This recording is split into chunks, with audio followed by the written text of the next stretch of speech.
Friend, প্রতিদিন আপনি যত পরিমাণ লবণ খাবার হিসেবে গ্রহণ করছেন এবং আপনার নিয়মিত প্রতিদিন প্যাকেটজাত খাবার, প্রতিদিন খাবারকে টেস্টি করতে যে লবণ ব্যবহার হচ্ছে, আপনি জানেন কি এটি আপনার জন্য মারাত্মকভাবে বিষের মতো বিষক্রিয়া এবং আপনার দেহকে খুইয়ে খুইয়ে শেষ করে দিতে পারে? আপনি জানেন কি আপনার দৈনিক কতটুকু পরিমাণ লবণ গ্রহণ করা সবচেয়ে উত্তম? এই লবণ গ্রহণের কারণে আপনার কি কি মারাত্মক ঝুঁকি নিয়ে আসতে পারে বা ঝুঁকি হতে পারে? কি কি স্বাস্থ্য ঝুঁকি অপেক্ষা করছে? এ থেকে সমাধানের সঠিক উপায়গুলো কি কি?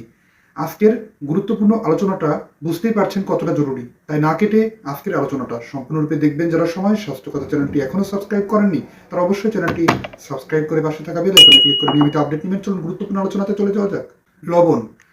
ওয়ার্ল্ড হেলথ অর্গানাইজেশনের সঠিক তথ্য অনুযায়ী জানা যায় যে সারাদিনে আমরা যত প্রকার প্যাকেটজাত খাবার, বিভিন্ন ফল ফলাদি এর সঠিক পরিমাণে লবণের মাত্রা গ্রহণ করা উচিত তা হচ্ছে 1 চা চামচ পরিমাণ। জেনে অবাক হবেন, 1 চা চামচ পরিমাণ লবণ আমাদের দেহকে সুরক্ষা নিশ্চিত করে, দেহের সকল প্রকার জৈবিক কার্যক্রম এবং আমাদের কিডনিকে সঠিক পরিমাণে কার্যক্রমকে সম্পন্ন করতে সাহায্য করে। কিন্তু মাত্রা অতিরিক্ত গ্রহণে কি কি স্বাস্থ্য ঝুঁকি হয়, চলুন সে সম্পর্কে জেনে নেই। নাম্বার 1, রক্তচাপ বেড়ে যাওয়ার স্বাস্থ্য ঝুঁকি। শরীরে লবণ ধরে রাখার কারণে একদিকে রক্তের ভিতরে লবণ ধারণ ক্ষমতা বেড়ে গিয়ে রক্তের পরিমাণ বেড়ে গিয়ে ব্লাড প্রেশার আনকন্ট্রোল হয়ে যায়, ব্লাড প্রেশার বেড়ে যায়, যা মারাত্মক পরিমাণ স্বাস্থ্য ঝুঁকি তৈরি হয়।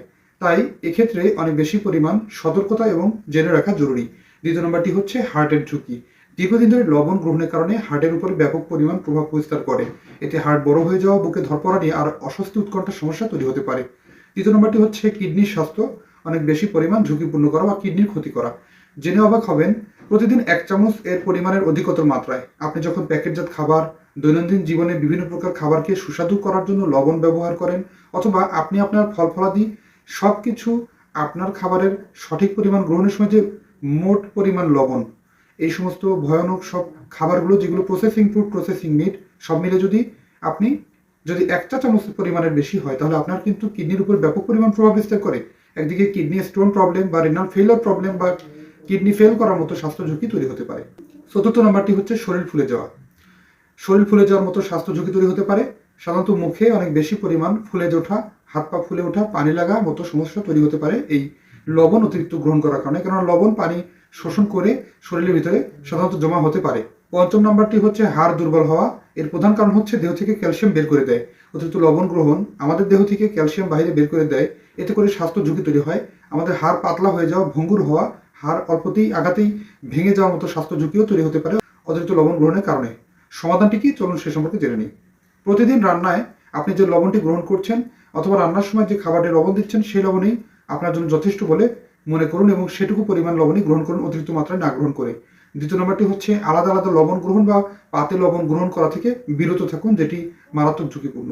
তৃতীয় নম্বরটি হচ্ছে প্যাকেটজাত খাবার, যেমন প্রসেসিং ফুড, প্রসেসিং মিট বা বিভিন্ন প্রকার খাবার আছে যে সমস্ত খাবারগুলো দোকানে কিনতে পাওয়া যায়, যেমন হতে পারে পটেটো, ক্র্যাকার্স জাতীয় খাবার, কিংবা বিভিন্ন প্রকার ফ্রুটস আছে যে সমস্ত খাবারগুলো প্রক্রিয়াজাতকরণ করা হয় লবণ দিয়ে সুস্বাদু করার জন্য। এই ধরনের খাবারগুলো খাওয়া থেকে সতর্ক থাকুন। চতুর্থ নম্বরটি হচ্ছে লেবু বা ধনে পাতা, বিভিন্ন প্রকার স্বাদযুক্ত পাতা দিয়ে তৈরি করা বিভিন্ন খাবার তৈরি করুন, যেটি আপনাকে এক্সট্রা লবণ খাওয়ার হাত থেকে রক্ষা করে এবং আপনি থাকেন সুরক্ষিত।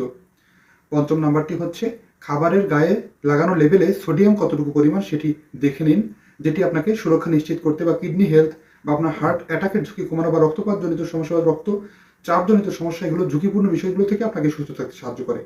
ধন্যবাদ বন্ধুরা, আজকের এই নিয়মকানুনগুলো আপনি আপনার উপরে সুস্থ থাকতে কতটুকু মেনে চলার জন্য প্রস্তুতি নিচ্ছেন অবশ্যই কমেন্ট করে জানাবেন এবং আপনার বন্ধুবান্ধব, পরিবার পরিজনকে সুস্থ রাখতে অনুষ্ঠানটি শেয়ার করতে ভুলবেন না। ধন্যবাদ। আজকের অনুষ্ঠানটি এ পর্যন্তই। অনুষ্ঠানটি ভালো লাগলে লাইক, কমেন্ট, শেয়ার এবং সাবস্ক্রাইব করতে ভুলবেন না। আল্লাহ হাফেজ।